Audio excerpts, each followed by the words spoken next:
நன்றி. இன்றைய தலைப்பு புலால் மறுத்தல்.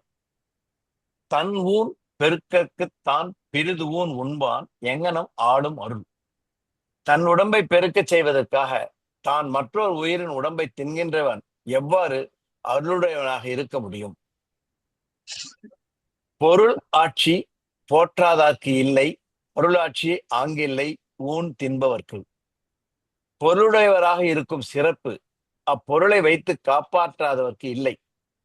அருளுடையவராக இருக்கும் சிறப்பு புலால் தின்பவர்க்கு இல்லை. படை கொண்டார் நெஞ்சம் போல் நன்று ஊக்காது ஒன்றன் உடல் சுவை உண்டார் மனம். ஓர் உயிரின் உடம்பை சுவையாக உண்டவரின் மனம் கொலை கருவியை கையில் கொண்டவரின் நெஞ்சம் போல நன்மையாகிய அருளை போற்றாது.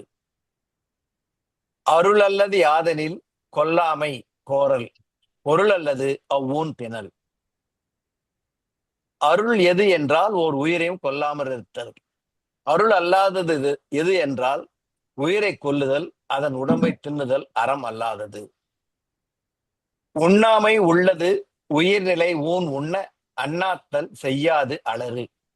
உயிர்கள் உடம்பு பெற்று வாழும் நிலைமை ஊன் உண்ணாதிருத்தலை அடிப்படையாக கொண்டது. ஊன் உண்டால் நரகம் அவனை வெளிவிடாது.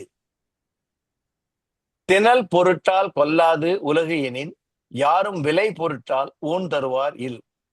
புலால் தின்னும் பொருட்டு உலகத்தார் உயிர்களை கொல்லாதிருப்பாரானால் விலையின் பொருட்டு ஊன் விற்பவர் இல்லாமல் போவர்.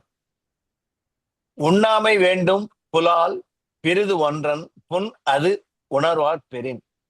புலால் உண்ணாமல் இருக்க வேண்டும். ஆராய்ந்து அறிவாரை பெற்றால் அப்புலால் வேறோர் உயிரின் புண் என்பதை உணரலாம். செயிரின் தலை பிரிந்த காட்சியார் உண்ணார் உயிரின் தலை பிரிந்த ஊன்.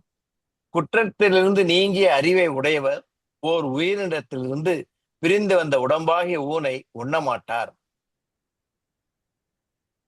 அவிசொரிந்து 1000 வேட்டலின் ஒன்றன் உயிர் செகுத்து உண்ணாமை நின்று. நெய் முதலிய பொருள்களை தீயில் சொரிந்து 1000 வேள்விகள் செய்தலை விட ஒன்றன் உயிரை கொன்று உடம்பை தின்னாதிருத்தல் நல்லது. கொல்லான் புலாலை மறுத்தானை கைகூப்பி எல்லா உயிரும் தொழும். ஓர் உயிரும் கொல்லாமல் புலால் உண்ணாமல் வாழ்கின்றவனை உலகத்தில் உள்ள எல்லா உயிர்களும் கைகூப்பி வணங்கும்.